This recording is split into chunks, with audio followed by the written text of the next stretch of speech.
Hello. Hello. Hi, Hey. Andre. Hey. Hey, hey, what's happening? Not much. I'm just in my house chilling, having a chill Thursday. For the audience who doesn't know, we record our most of our episodes. We record them on Thursday, and they go up Monday night. At least that's what I call it in quotes. It's really Tuesday at 12:01 a.m. Um, um, how are you, Shannon? I am super exhausted. I've gone from sleeping too much to sleeping 5 hours a night, usually at 6 a.m. So I'm doing good. I see. A true night owl, man. That's a lot. You know what's funny? I went to Target today and all I got was sleeping pills and a bottle of water. And as I'm checking out, the girl was like, so like, do you have plans for later on today? Just like being nice. And I was like, I just like looked at what I had and I was like, no. And she was like, oh, that's fine. And like, I just realized like this girl has no idea what I'm buying. This girl is so oblivious. Does she know I'm about to drive? Like, shouldn't this be like No, more of a process? But I guess it's no. not. I guess it's not. I think that she thought you were gonna off yourself, and so she was like, so do you have plans later?" It didn't seem like she was that concerned about me offing myself though. You know what I mean? Like I feel like Interesting. she would have been like, oh, like, do you have plans later? But she didn't even seem to notice. And I was like, you know, I don't. I do a great night's sleep. Um, Yeah, and it was like 2 o'clock. I was like, well, I don't know. And I'm not going to tell her I'm about to go that's record a funny. podcast. Like, Well, speaking of 2 o'clock, 2 o'clock is only 1 hour before 3 o'clock, which in AM terms is the witching hour. So, yeah, maybe I would have, uh, I don't know, summoned the Midnight Man at the witching hour with my sleeping pills. no, no, no. My segue was gonna be that speaking of the witching and speaking of the haunting and speaking of the spooky, Oh, today we have a spooky one for you guys. Sometimes we like to get metaphysical, we like to get demonic. This one's just pure spooky because we're getting into ghosts. Today, Shannon and I will be talking about poltergeists. wow, what a beautiful segue. What a beautiful introduction. I tried. So Shannon, before I briefly explain what a poltergeist is, what do you know? What have you heard? Okay, so first off, from my understanding, is that it's not exactly a ghost in the traditional sense. However, that is debatable. I think a lot of people think it is a ghost, but in Hmm. my mind, it's more like a malevolent presence that is born out of intense emotions, typically associated with adolescence. And so, yeah, that's what I kind of view it as. It's not really a ghost, it's more like a spirit type of energy that attaches itself to a person rather than a specific place like a house. So, instead of a haunting of a house, you're experiencing a haunting that you can't escape. Interesting. I'd never heard that. It's basically a representation of like teen angst or something. I had never heard that. I did hear something similar. I did read something similar when I was doing research. I'll read it to you in a second. But the like it attaches to a person instead of a house. I did read that. It's kind of like those Japanese ghosts. I don't remember what they're called, but there's basically like Japanese ghost lore that is like a specific type of ghost that attaches to your back and you feel like a heavy weight because you literally carrying a ghost. That's really scary to me. Um, apparently, like they can like leech onto you like fleas if you go into a place that has like very turbulent energy. Oh my. Um, interesting stuff. But anyway, what I got was that a poltergeist. So interesting bit of etymology actually. The word comes from German and it means noisy ghost or noisy spirit. And apparently it's a type of ghost that is responsible for physical disturbances, such as honestly most ghosts are, but loud noises, objects being moved or destroyed. Apparently they are capable of pinching, biting, hitting, and tripping people. So they must have some physical, Yeah. I don't know, like gravity, like some weight to them. Maybe at will, who knows? Most accounts of poltergeists describe the movement or levitation of objects such as furniture or like noises such as knocking on doors. So like your typical haunting. Now this is interesting to me. Traditionally, poltergeists have been described as troublesome spirits who haunt a particular person instead of the specific location. Um, the interesting part is that they are reported everywhere. So I thought this was actually just a like a Western thing, but apparently, like India and Japan and Australia also have very early accounts of this. Some date back to the first century. So ghosts, man, they're real. Um, Well, if we're talking yeah, about like just moving objects or stuff falling down, I feel like any culture or any person in any country that has a house can probably experience this. yeah. I mean, yeah. I guess, yeah. Like this article doesn't delineate between regular ghost and poltergeist very much. Maybe we're gonna go with what you said because that sounds much more specific. But anyway, what I was gonna say in regards to that is like, actually, Carl Jung, the psychoanalyst, he was very interested in the concept of poltergeist apparently during his life and like the occult in general, and he believed that a female cousin's trance states were responsible for a dining table splitting in two and Hmm. his later discovery of a broken bread knife.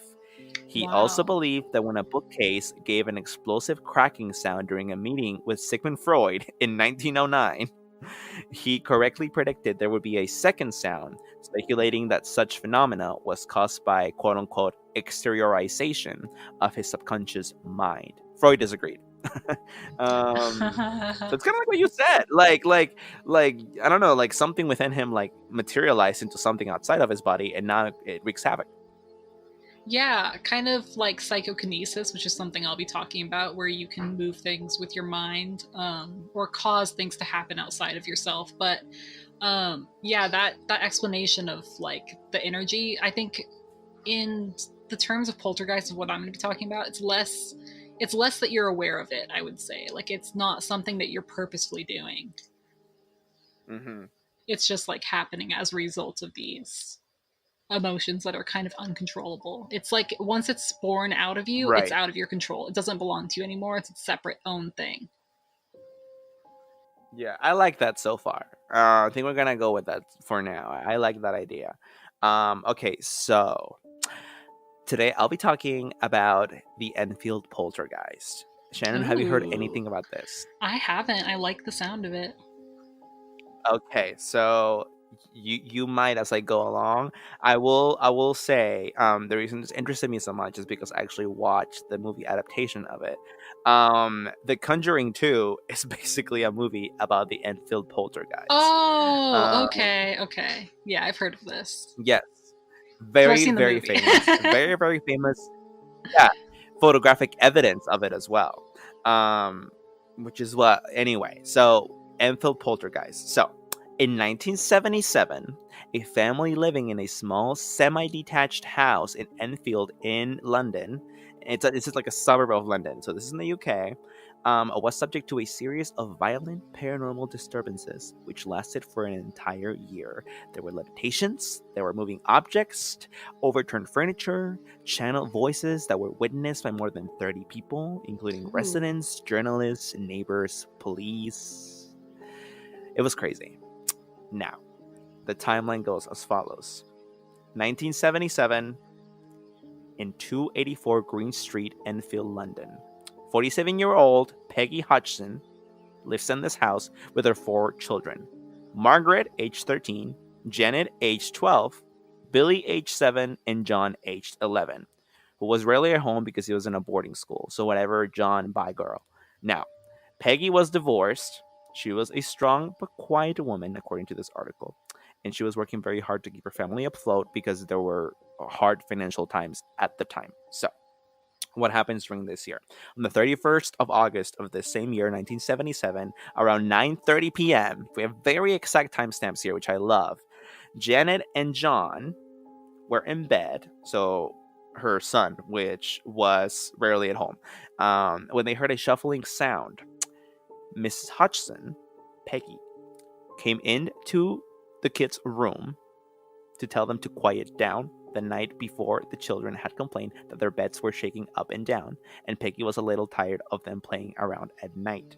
And so she was like, "Oh, the kids are just like playing with me again, or whatever. Okay, they should go to sleep."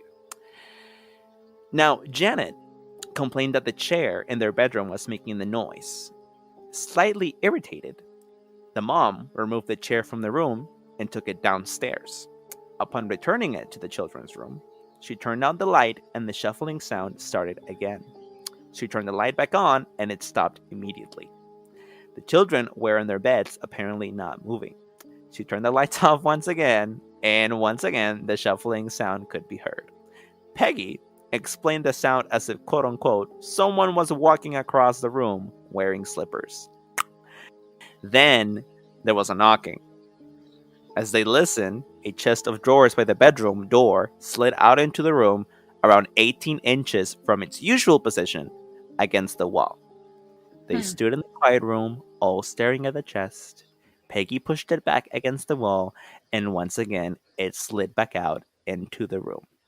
So, that's just Uh, one of the instances that this family went through at the beginning of their poltergeist. Now, um, I like this. So, more shit happens. The police come to their house, and officers WPC Heaps and PC Hyams go to their house one day, and they basically like hear like knocks and see shit moving, and they give the following testimony, which I will read. The first officer does, WPC Heaps. So they go to the Enfield house on Thursday, September 1st, 1977, and they say, quote, at approximately 1 a.m., I was on duty in my capacity as a policeman when I received a radio message to 284 Green Signed Enfield. I went to this address where I found a number of people standing in the living room. I was told by the occupier of this house that strange things had been happening during the last few nights and that they believed that the house was haunted. Myself and another PC entered the living room of the house and the occupier switched off the lights. Almost immediately, I heard the sound of knocking on the wall that backs onto the next door's neighbor's house. There were 4 distinct taps on the wall and then silence. About 2 minutes later, I heard more tapping, but this time it was coming from a different wall. Again, it was a distinctive peal of 4 taps.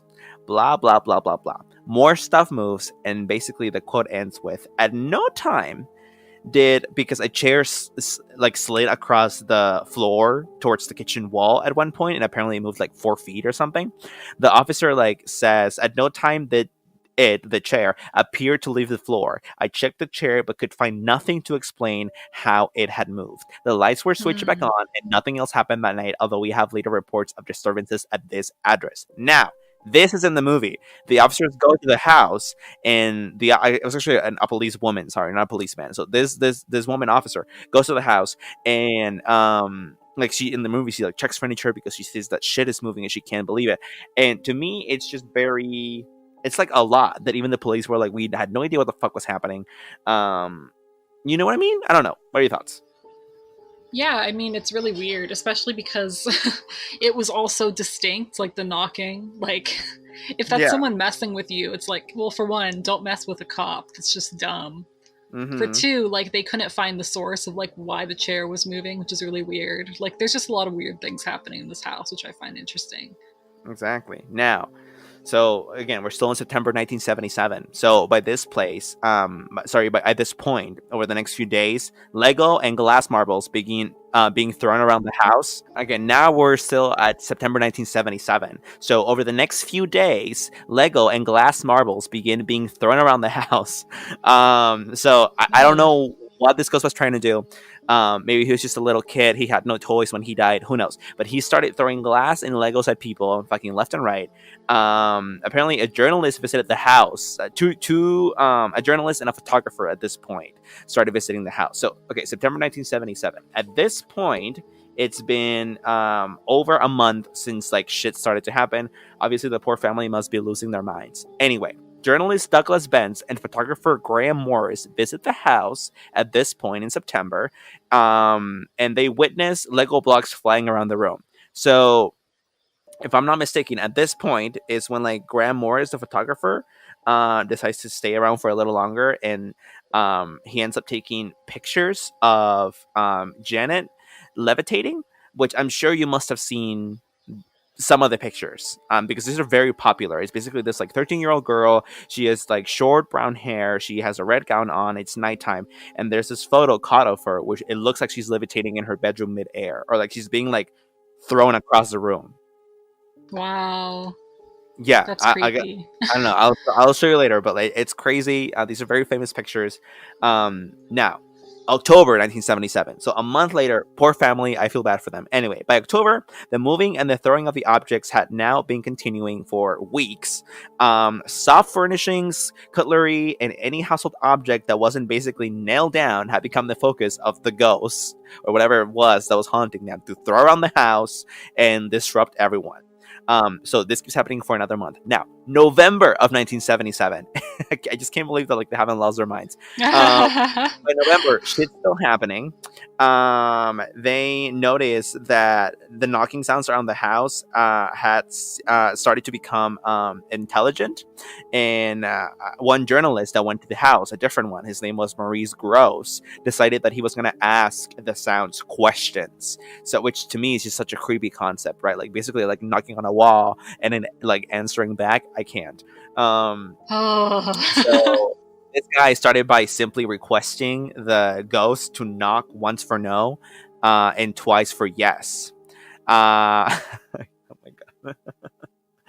So Maurice, we stand, asked the ghost if it was dead. The ghost replied by knocking 53 times. 53? I know. I mean, that's just a very emphatic yes. That's what that is. Yeah. I that's how I would interpret it, at least. Now, okay, so November keeps passing. Janet's behavior gets more and more erratic. Again, Janet is the one of the four kids, the 13-year-old girl, I think she was like 13, that ends up being affected by this, like apparently directly possessed. None of the other siblings really experience this. So it's all about Janet. So remember that name. Now, again, November keeps passing and Janet's behavior gets been more erratic, and at times she becomes very unsettled. The word's possession, according to the article at this point, still hadn't been used by the journalist Maurice Gross, who was the one that was kind of documenting the case at this point, because eventually there was like footage that was released on like a BBC like segment. So like I think this was the guy that filmed all of this. But anyway, he didn't say that this girl was possessed, but he did go as far as to say that, quote unquote, she seemed to be taken over. Which, I mean, now, listen, on the night of November 26th, a doctor had to be called to the house because Janet's wild behavior was getting too wild. So doctor comes and injects her with 10 milligrams of Valium. That's a lot. No. So this was enough to put her to sleep. However, half an hour later, the investigators heard a loud crash coming from upstairs, and upon checking on Janet, they found Janet on top of a dresser in her bedroom, still asleep, kneeling on a white clock radio, apparently having been thrown 14 feet across the room. So... What? She was kneeling asleep on top of a dresser on top of a clock radio? Correct. What the fuck? And she had just been sedated with 10 milligrams of Valium 30 minutes prior. So you explain that one to me. Bitch is a fucking gymnast. Now that's weird. Yeah, you think? Now, these investigators, they're like, yeah, these investigators, they're like, okay, so she's kneeling on top of a dresser 14 feet away from where we put her. T. Now, we need cameras. So they set up cameras in the girls' room. I forgot to say that like Janet shared this this room with her two sisters. So the two sisters like must have seen when she got like flung around the room. So that's super scary. I feel bad for the sisters too that they had to see that. But anyway, the investigators set up the room, set up like cameras in the girls' room, and which they could be remotely operated, and they take bursts of photos every 4 seconds. The images documented from these cameras showed several strange happenings in the room. One of these burst photos that they took is the most famous photo from the Enfield case, which is the one that I mentioned earlier, the one about her like flying midair. What the fuck? Yeah, so the first like burst picture that was taken, a burst picture is basically when you take that thing, and iPhone has that function. It's basically like I forget what it's called, but it takes like 1,000 pictures in a second, basically. Mm-hmm. Yeah. So the first like very notable picture that was taken was a pillow, and it appeared to like twist around midair, although it was thrown by no one. The second picture that's notable was a curtain that appeared to twist around by itself, even though there were no windows open. And the most extreme photos were images of Janet herself, again levitating in the air, being thrown from her bed, and there is more than just one image of this. Janet described the events as such, and I quote, "The levitation was scary because you didn't know where you were going to land. I remember a curtain being wound around my neck. I was screaming. I thought I was going to die." I know. Okay, so we're almost getting to the end of this timeline, right? And now it's December. And so August, September, what am I saying? Yeah, August, September, October, November, December. Like 5 fucking months. Like, poor family. December 10th, 1977, the intelligence of the disturbance progressed further. And I like that at this point, it's still not really, they haven't really tried to define what it is. Because is it a demon Yeah. that you possess, or is it a ghost? Because I don't know that demons are very much about like throwing things around, or I don't know. But anyway, Right. so whatever this is, it got it smarter apparently, and now it was manifesting itself as a voice. Now this is a very important part of the movie. It's key, right? It's when and I'll mention how Ed and Lorraine Warren come into this in a second, but it's a part of the movie where like the ghost voice manifests, and it tells you like who it is, and that's when you get to find out that it's a ghost and not a demon, because it says that it was basically like an old man that used to live in the house. Allow me to explain. So the investigators realize that there's like a voice now. Like Janet begins basically like talking in a gravelly, growling like voice, like almost like barking sound, along with whistles. The investigators theorize that if this thing could bark and whistle, maybe it could have an intelligent conversation with them. Through questioning, gradually, apparently, it formed a more intelligent voice, wasn't just like barking and growling. Although the voice still had this like guttural growl. Um, Now, the investigators held conversations with this thing that was allegedly inside Janet for months, and they described it as quote unquote like someone standing behind me putting their hand on my neck. Sorry, that's what Janet described it as. Okay, so like she was being used as a puppet, basically. So there's a voice clip that's very famous, and I'll just send it to you later for creep factor. But basically, this voice clip is one of the journalists talking to a man by the name of Terry Wilkins. Apparently, that is the name of the man inside Janet. Terry's father explains Terry, the ghost, through Janet. He explains that his father had lived in the Hodgson's home prior to this family. He had, Terry confirms, died of a hemorrhage in his favorite chair on the first floor. His father's name was Bill. So this was crazy to me, right? There's a voice clip of the investigators talking to Janet, and Janet is talking back, but like it's actually Terry Wilkins, the ghost, that is talking back. What are your thoughts on this? That's hella creepy. I mean, I I either she's faking or it's a ghost. I don't know. At this point, I'm just like, I want to know how this ends. Okay, now let me spill this tea for you. So the investigators claim to have later, this is key, to have later put water in Janet's mouth and covered it with a strip of tape, What? though the voice still spoke. So,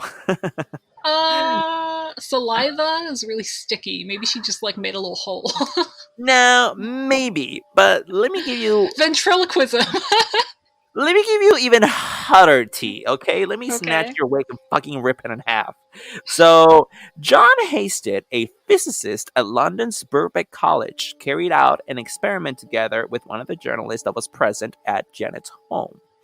And this person was a phonetics expert at the University College in London. Now, the tests were with a laryngograph. That's how you call it.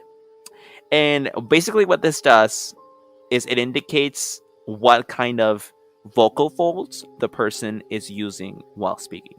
I'm going to Mm. explain. So, they used this machine, and the machine indicated that the voice, the ghost, was using Janet's false vocal folds, not by the larynx as in usual speech. So it was speaking through her false vocal folds, which are basically a thing that you can't really speak through. People speak through their larynx by putting pressure on that. Now, listen, if a person was to talk using their false vocal folds for any period of time, they would usually suffer from a sore throat at best, with the danger of long term injury very real. So that's at worst. Janet, however, would talk to the investigators in this voice for hours on end, and she did this for months, mind you, and later, upon returning to her normal voice, would suffer no adverse effect at all. So,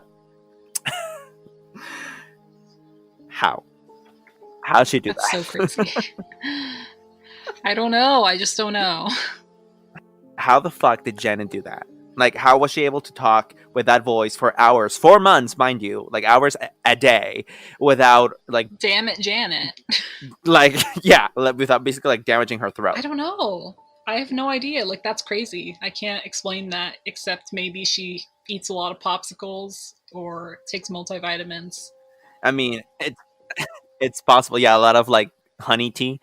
Um, okay, if you watch the movie, you know this honestly, or even if you just watch some of the footage that was released, the actual real footage, you know this voice was bad. Like it was pretty hard to like sustain for a long time, right? Like, she'd be like, my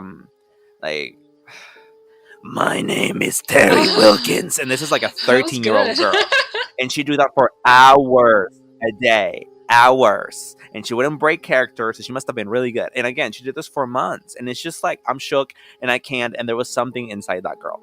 Now this case is kind of controversial because there are some investigators that did catch. There is like one instance that has been proven beyond like the shadow of a doubt that like the girls, two girls, Janet and one of her sisters, were caught like bending spoons in order to then make it seem like it had been the Hmm. ghosts doing it.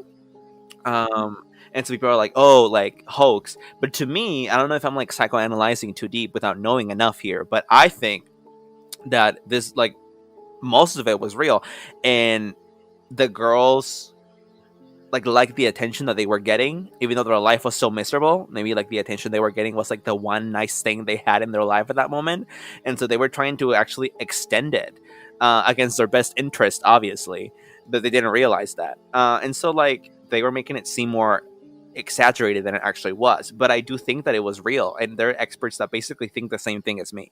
Um, and that's actually the end of the timeline. It's really interesting because like so again, like they prove that like the girl isn't using her larynx and it's her false vocal folds, and they don't know how she's doing this.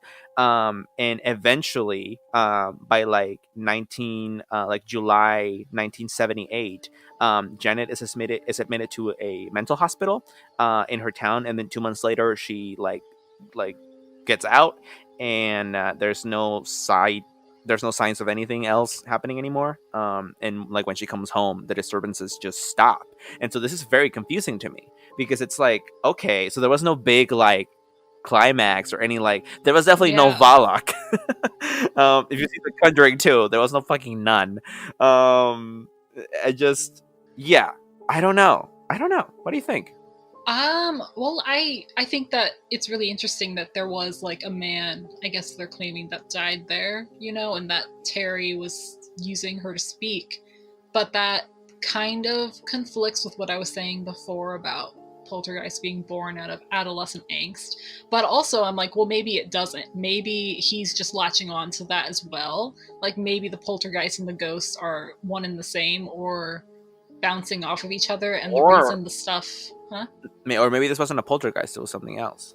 Yeah, that's possible too. But if it was, maybe the reason all the activity stopped was because Janet, who was the source for the poltergeist, went away to get mental help, and she came back normal, and so all the stuff ceased. Like that's possible. That makes no sense. What does her mental health have to do with it? She seemed to be perfectly healthy before she got basically I mean, maybe possessed. she was, but she was also a 13-year-old girl, and I don't know about you, but 13-year-olds are crazy. Like, you got Listen, hormonal changes and, here, like all that stuff. here's what I think. I think that if we're going by your definition of poltergeist, then this wasn't a poltergeist. Um, I also think that, so separate thought, I also think that this may have just been like a spiritual possession, if that's even a thing. Mm. And the reason it stopped, another separate thought, is, I think, because this man got the chance to tell his story. Maybe that's what he wanted. Maybe that's what was going to help him pass to the other realm. I don't know. It sounds like it. I mean, Yeah. yeah, that I don't know.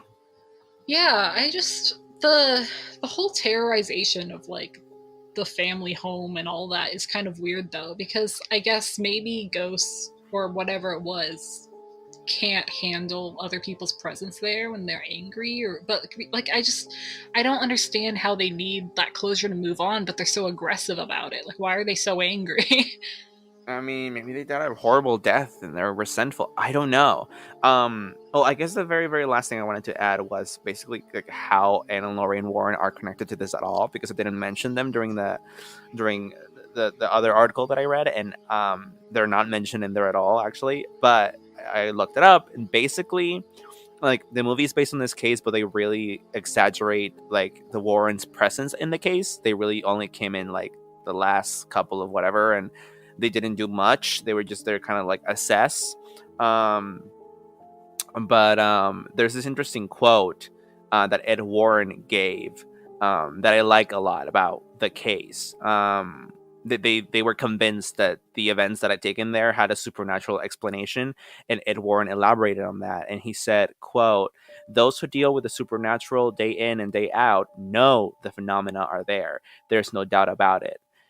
Basically, he, like, the reason he's saying all this is because there were skeptics that were like, "Oh, it's all fake," which obviously there always are. But anyway, continuing the quote, he says, "Therefore, when people tell me they don't believe in ghosts and spirit forces, what they're really saying to me is that they're not familiar with the data on the subject. Yet the data is there, should one care to look at it. In fact, much of it has been collected under such rigid conditions as to make a lot of other scientific research pale in comparison." Finally, he says, "For example, take a case Lorraine and I began investigating this past summer of 1978 in Enfield, England, where inhuman spirit phenomena were in progress. Now, you cannot record the dangerous, threatening atmosphere inside that little house, but you could film the levitations, teleportations, and dematerializations of people and objects that were happening there, not to mention the many hundreds of hours of tape recordings made of these spirit voices speaking out loud in the rooms." So, I like that. I love that. He goes back to a point that I feel like I've made in the past, or you and I have made, which is basically like, just because it's really hard to prove via the mainstream scientific method, which concerns itself only with what is visible and earthly and tangible, as in like tactile. That doesn't mean it's not real. It could just mean that we haven't found a way to properly prove it. Like, like, the rules for this could be different than the rules that we use to prove things that are in our realm. It seems to me very much like that is Yeah. the case, but we're just a society that hasn't fully accepted the existence of ghosts or whatever. But this guy makes an amazing point. He's like, one, we do have evidence, here you go, but two, even if we didn't, like, I'm telling you, it was real because I was there and I felt the atmosphere and it was awful, and that has to mean something, you know what I mean? Yeah.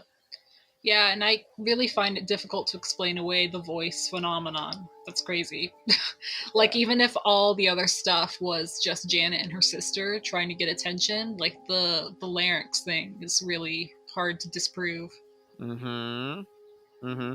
Anyway, It's interesting. I know. It just, like, this case just like shakes me so much because I don't know. I believe it, and it's so good, but also like so sad, and I'm just confused as to how like it just went away all of a sudden. Anyway, I want to hear what you have. Mine is actually very much on tangent with what I wanted to talk about, which is the psychokinesis aspect, I guess, which is kind of why I suggested we talk about this, because yeah, it's kind of paranormal and ghosty, but it also it kind of walks the line of not being completely paranormal so much as possibly like in the realm of parapsychology or like psychicness or energy. I don't know, whatever you want to call that, I guess. Mm-hmm. Um, so yeah, going off of my definition of poltergeist being born out of, I don't know, intense emotion and kind of taking on energy or body of its own that can cause Mm-hmm. trouble for people. This story takes place in the U.S., which is different from yours, so Mm-hmm. We're crossing the globe now. Um, so this is in Olive Hill, Kentucky. So this is in the late 1960s, which is kind of before yours. Yours was in the 70s. Yeah. And this was kind of irregular. So it happened to the Callahan family. They were targeted by a poltergeist. And the reason it's irregular is because normally you hear about this kind of nuclear family system of a mom and dad and kids. This was Mm-hmm. two elderly grandparents, Mm. which is weird. Yeah. It's not the typical ghost story, I guess. So John and Ora Callahan, they were an elderly couple and they lived in Kentucky in their little house. And they had their first experience November 15th. This is in the 1960s when a glass, or like when all the glass in all their picture frames began to break. And like these are picture frames that are like on the walls and on their little cabinets and stuff. They just began to break. And Aura, who's a little bit of a religious one, she claims that one of the first items to break was a picture of Jesus. Mm. First of all, let's talk about people who frame pictures of Jesus, because that's a thing. So that kind of lends its hand to being like, maybe it's a demon, maybe it's a ghost if you're violating that image, but I don't know. Okay. Yeah. So more things began to break. Aura claims that bath oil flew by itself and shattered against the wall in the bathroom when she was in there. The washing machine seemed to explode from the inside. She explained that it sounded like a shotgun going off, and then when she opened up the washing machine to see what would happen, there was absolutely no damage inside. And she felt like she had imagined it, like she was crazy, and so she didn't want to tell anyone about that. Oh. This is all information I'm getting from, I think it's an article, or no, this is a book. This is a book called Carter County: A Pictorial History, and I Okay. think I have another source as well to talk about. So this was an interesting one to investigate. So the Callahans did decide to move, and just to reiterate, like this poltergeist or a poltergeist in general, it doesn't matter if you move. Like it's going to come with you. Like that's kind of the whole point, Mm-hmm. because it's not attached Mm-hmm. to the house; it's attached to you or something that, in this case, is frequently at the house, which I'll get to later. Mm-hmm. So they actually stayed in Kentucky. They didn't move that far away, which I don't know. Like if you're going to move away from something super dangerous, maybe you should move a little bit further. But they did have family in the area, so whatever, each their own. They moved to a place called Zimmerman Hill, and they hoped that with luck, all of that stuff would be in the past. Mm-hmm. Okay, but however, on December 7th, this is only about 2 months later, small objects began to fly through the house, tables were overturned, full tables, heavy chests were tipped over. Just all this poltergeist activity that they couldn't explain was still happening, and it was happening at this new house. Yeah. Luckily, Orr and John weren't the only ones in the house at the time, so there are other witnesses to kind of corroborate this. So their son and their grandson Roger and three additional family friends were all in the house and witnessed the strange event, which I'm about to kind of talk about. Also, some of them were there at other times when there were different events, so it's not just John and Aura seeing it, basically. Okay. Okay, so one friend, she was named Odie Crank. Hi, Odie. She said that when they put plastic cups back on the table after the plastic cups had been thrown off, they were trying to clean up the mess, they immediately flew up in the air again. Aura herself claimed to see a deceased friend at the new house, which is kind of weird. Like, when we're talking about this, Aura always has a completely different experience from the rest, Mm-hmm. which is a little bit more paranormal and weird. She literally claimed to see like a ghost, basically. Okay. Yeah. Roger, their grandson, he was frequently there helping with chores. I can't remember his age. I think he was 13, 14, 15, something like that. Mm-hmm.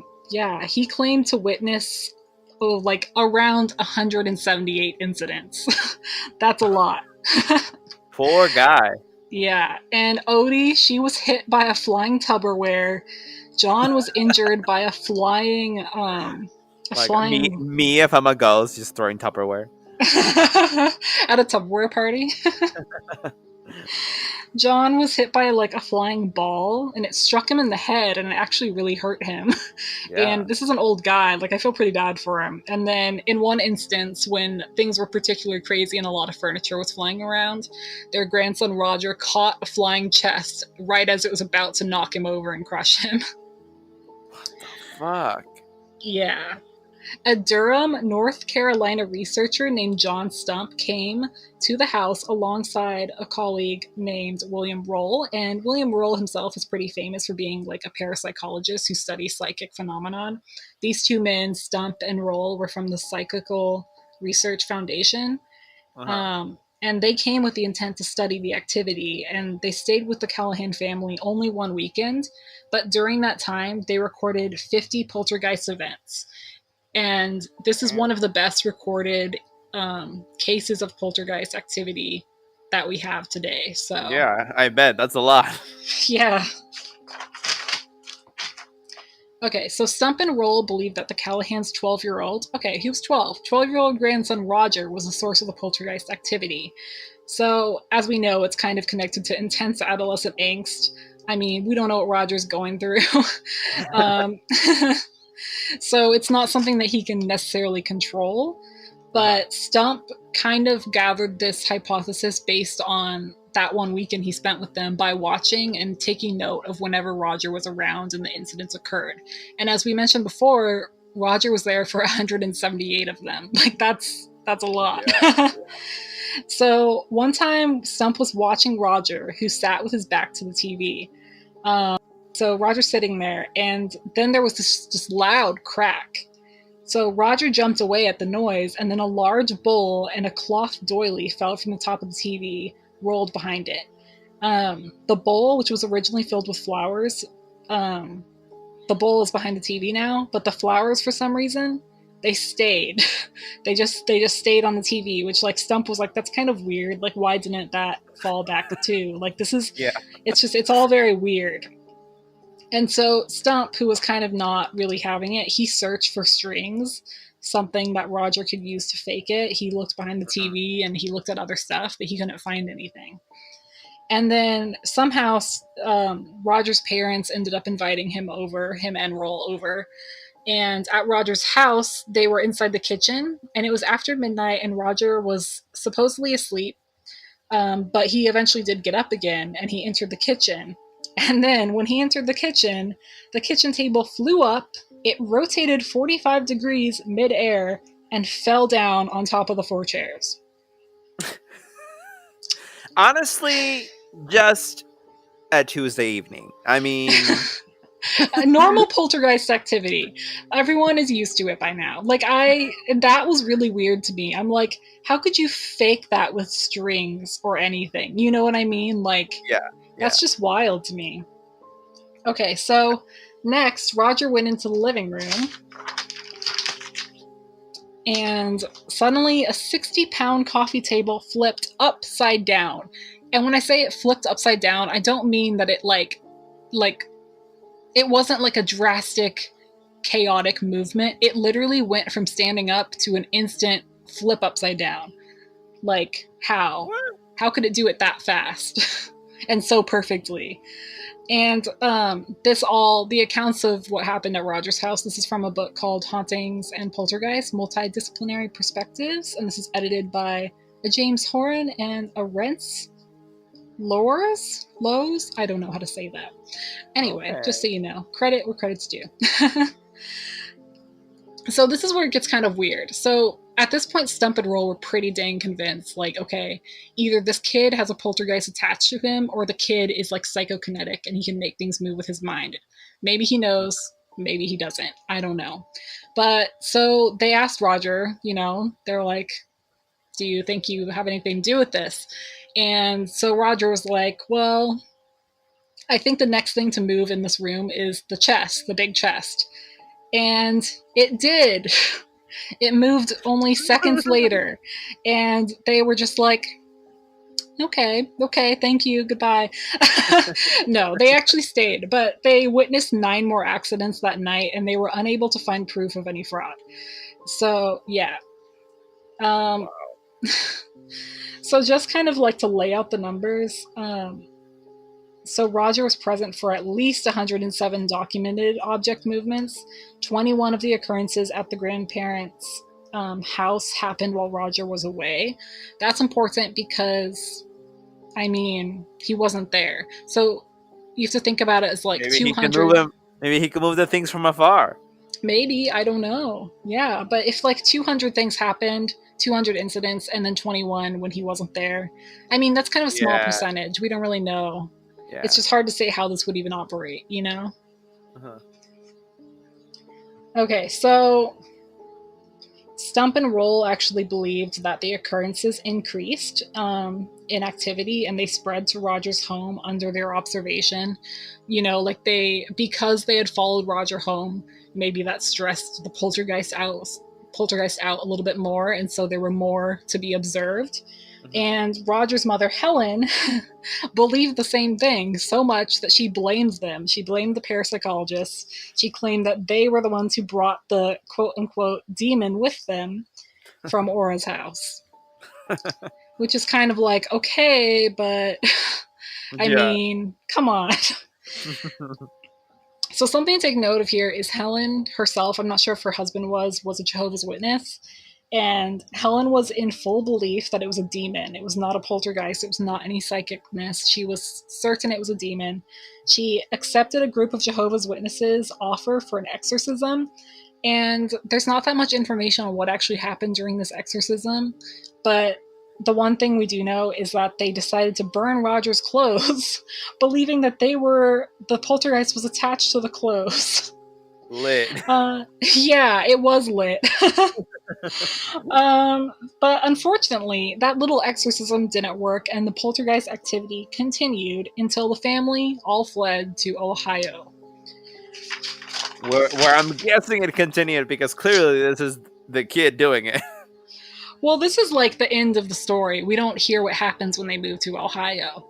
Okay. Yeah, and so it's kind of crazy. Like the most documented case of poltergeist just kind of stops when they moved to Ohio, either because Helen herself was just in such denial about it and didn't want anything to do with it, or maybe the kid finally grew up and stopped freaking out and the poltergeist grew bored. We don't know. We don't know what happened. No, I just don't think there's any ghosts here. I think it's all the kid. This kid has like psychokinetic powers, and he was using them and didn't realize he was doing it. But when he moved to Ohio, maybe he realized that like his parents were so freaked that they had to move states.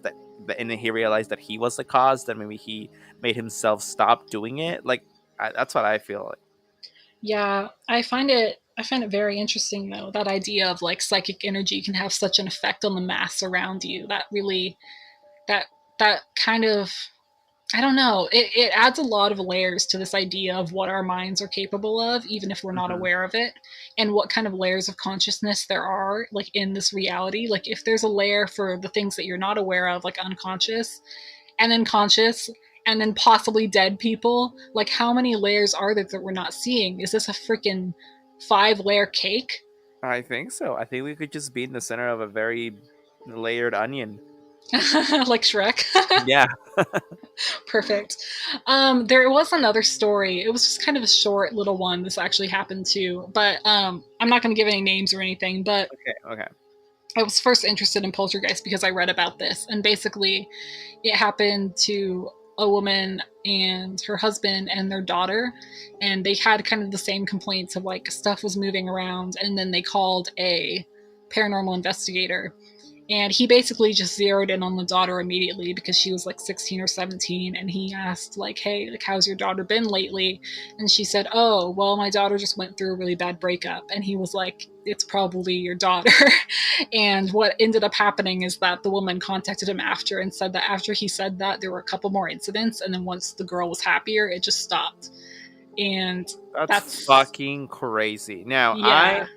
I have just never heard about that, Shannon. Honestly, like this is really like shocking to me. But like, I guess it makes sense. I guess that maybe it's just that there's people that are psychic or they have that kind of connection that not everyone has, and it just so happens that when they get angry, like shit happens. And then, I mean, think like Storm, like from X-Men, when she can control the weather kind of thing, like if she gets really mad or something, but with household objects. Oh my god.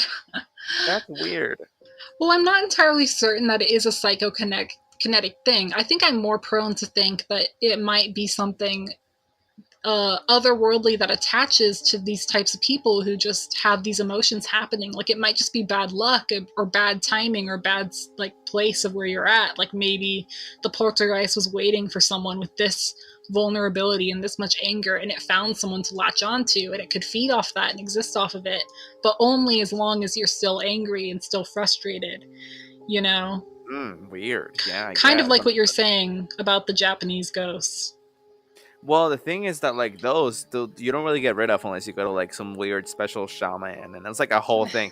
Yours sounds like these ghosts have like temp jobs, and like they have to keep like finding one new one every time the like current one ends because the person becomes happy. Like that's interesting.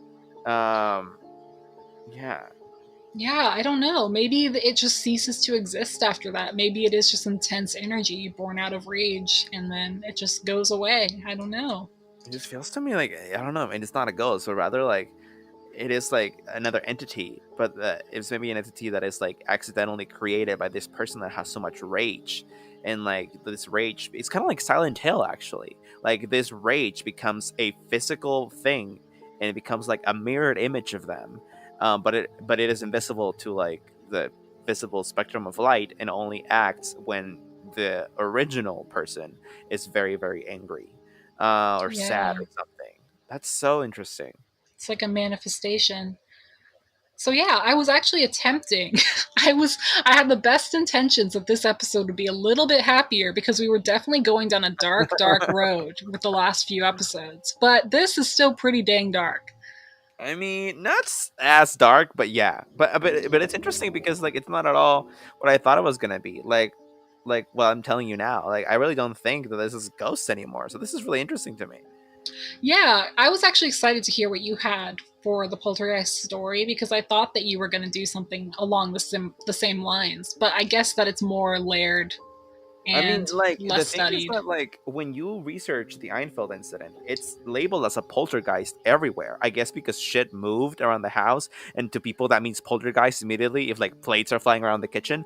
But like anything can move things. Like I think that your case is about like people who have this ability to kind of like form a detached version of themselves that then wreaks havoc when they have a certain sentiment or feeling, whereas mine is about a ghost that attached himself to a house. So actually not a poltergeist at all. A house, not the person, and then was freed once he got to talk to someone. I don't know, it's really strange. Yeah. Um so very different cases actually, but they're both I think erroneously classified as poltergeist. Yeah, and that's the thing. We really don't know. Like we still have no way to classify these things in a way that makes sense. Hmm. Um which is crazy. There's so many different things, and I think obviously because we can't definitively prove any of it, it's going to be a long time before anyone has really brutal classifications of what the actual like array of ghosts versus poltergeists versus freaking leprechaun fairies is, you know? Yeah, or we'll just never have it because a lot of this information I feel like maybe can only be obtained once you die. It's not like aliens, whereas like if you make contact with them, you can then like make records of that information. Like you kind of have to die to see a lot of what's in the other realm. You can't Wait, really come back to record that. So, what do you think happens when you die? um, well, that's a whole episode. I just um, want to know. I think I've changed my mind on this a lot throughout the years. Right now, I think that you just go to black, and it's like boop, credits roll. Like actually, but there's not even credits. You just cut to black. That's it. Um, But then yeah, how's your ass going to become a ghost? and that's the thing. I don't think that everyone becomes a ghost. I think that I know it's contradictory. A lot of this doesn't make sense. I think that not everyone becomes a okay. I think that everyone has a soul. I think that when you die, that soul goes somewhere, I'm not sure where. Probably to become reincarnated. I think that there also. I think that also ghosts exist. I think that not everyone is a ghost. I think ghosts are some of those souls. They're the souls that have really terrible deaths or that have unfinished business, and so they linger around, sometimes even attaching themselves to a person potentially, because apparently that's what a poltergeist is.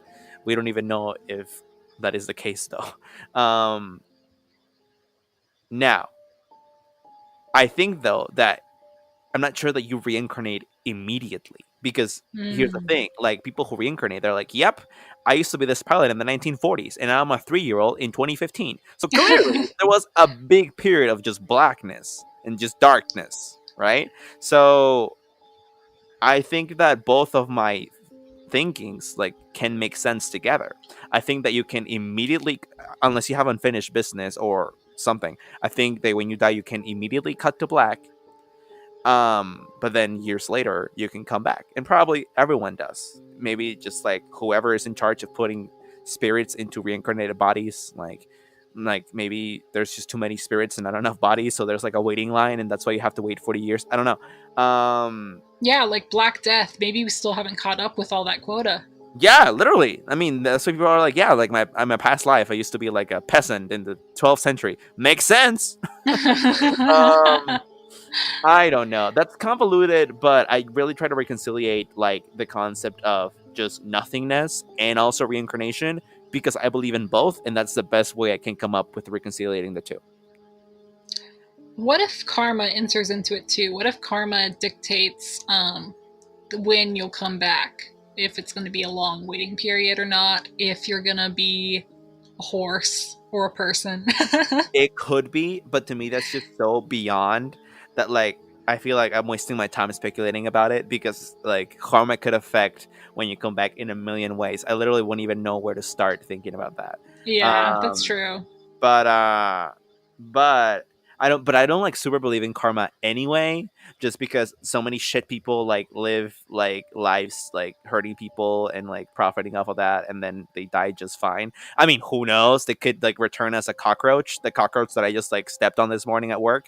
But Oh, like that was like, I don't know, that was like Pablo Escobar, who knows. But but usually no, I don't believe in karma. okay, okay. I've What do been you think lately happens? lately I've been thinking about, and this is totally abstract and it makes almost no sense. It's very philosophical. Lately I've been thinking about life and death being both the same and just time not being real. So basically we are, and then we won't be, but we always will be because time isn't real. Wig. Wig is uh, snatched. what the fuck does that mean? It means whatever you want it to mean. It means that I will be born every day in 1995 for the rest of my life, even after my death. This is it. What? I don't Do you know. think? Do you think that reality works in loops? No, I think that reality is just it's just our perception. Our perception is us experiencing it now. I'm experiencing the present now, but the future may already be decided and the past definitely already happened. But it's all happening at the same time. There is no line. And so if I die, it doesn't really matter anyway because I'm still alive in the past. I get everything that you're saying, except that it's all happening at the same time. I don't It's see that. I mean, I don't think that time has necessarily have to be linear, because I do believe that we will time travel eventually. Um, but like I don't, and I also believe in wormholes. So clearly, like linearity of time isn't necessarily like a thing, but I don't think time happens in this. Like I don't think it collapses over itself, and it can all happen at the same time, unless you're talking basically about. Go ahead. Go ahead. basically everything I'm saying is just a line out of a self-help book repeated multiple times. So everything that can happen, will happen, has happened. And I that's all mean, there is. that's lit. That's lit. And Oprah is shook, but I wanted to know what you actually think happens when you get stabbed in the fucking brain by a knife. Why? Okay, who is gonna stab me in the fucking brain with a knife, Me, if you don't Andre? fucking tell me. I think that because we all come from the same energy, that we will all be returned to the same energy. My body will be incinerated, cremation wise, and then my ashes will rise into the clouds, and I will become the rain. Interesting. Okay, so you're giving me a couple of philosophical roundabouts, which I don't love because I'm getting frustrated here. But I will take what I Nothing can happens, Andre. get. Is that what you want? You want the truth? Well, listen, like an undetermined amount of just darkness isn't what I would love either. So it's not like I'm opposed to grim endings. Um, but anyway, okay, so Well, I in know that. my mind, Yeah, nothingness is like heaven because you're no longer suffering. true, true. Like people, I know that that is very like. 'Cause some people are like, "Oh no, that's scary," but I'm like, "No, it's not. Like you won't feel scared because you literally won't exist. You won't be able to feel it."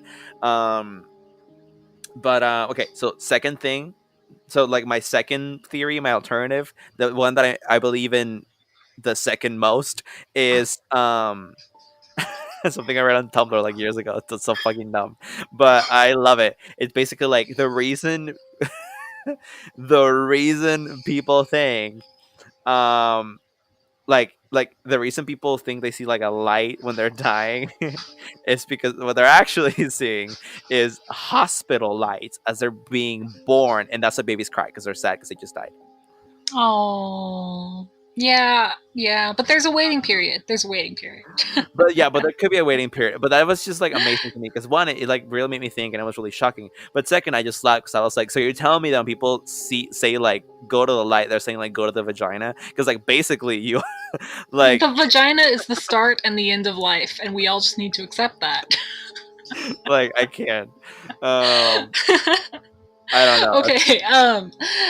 In all seriousness, though, I really want to say that I support Scientology 100%, and I am going to go to another planet when I die. I'm just kidding. I'm just kidding. The comments made by Shannon do not reflect the comments of all Scary Talk podcast affiliates and associates. Oh yeah, no. Stay away from Scientology, guys. If I disappear, you know Tom Cruise came for me. Yeah, yeah, kids. So you know the drugs, so you know the Scientology, definitely. But yeah, that's Say interesting. no to Tom Cruise. Say no to Tom Cruise, as hard as you think that is, because he's a very handsome man. He's like Um, 3 feet tall. I know. Okay, so he's actually. Well, I don't want to give away my height. No, okay. Height No, reveal. he's actually height reveal. Height. No, he's actually 1 inch shorter than I am. I'm shook because I'm 5'7". He's 5'6". And I'm just What? I like, thought he was way shorter than that. no, I mean he can be way shorter than that and still be a leading man. Hollywood is accepting when you're talented, but not that accepting. All they have to do Um, is put some platform shoes on the guy, and he's good to go. and they have for many things, fun fact, but no, that's not sustainable. But yeah, he doesn't look that short in movies, so obviously they do a good job. But I know that he is 5'6" in real life. It's crazy. Yeah. All right. Well, I think we've learned a lot today. Okay, quick update on Free Britney. Still not free. She's That still not was your quick free. update on Free Britney. Okay. I appreciate the update. No, I used to follow this Facebook page when I used to use Facebook. It was called Michael Jackson Updates, and this fucking meme page was hilarious to me and only me, clearly. It was like uh, every day, like day 397, Michael Jackson is still dead. Just wait. One day he will rise again. I know. 10th years anniversary, rest in peace. But anyway, maybe he's gonna come poltergeist someone. um What was that? Hee hee. I'm scared. Okay, everyone. You know the drill. You can listen to us anywhere. We're on Stitcher, Spotify, Google Play, Apple Podcasts. Go DM us on Twitter at Talk Scary, or leave us a comment if you have any ideas for next episode topics. We're always glad to hear them. We're always happy to hear ideas. If you are not yet following us on Twitter, again, we're there at Talk Scary. You can also subscribe to our RSS feed on any of the services I mentioned. You can drop us a review on any of them, like Apple Podcasts. Shannon, anything?